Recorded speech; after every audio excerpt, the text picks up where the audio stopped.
अस्सलामुअलैकुम दोस्तों, welcome back to our channel find Urdu. Unequivocal.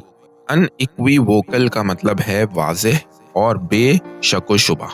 Unequivocal का मतलब होता है कोई बात जो बिल्कुल वाज़ेह हो और जिसमें किसी शक या कन्फ्यूजन की गुंजाइश ना हो।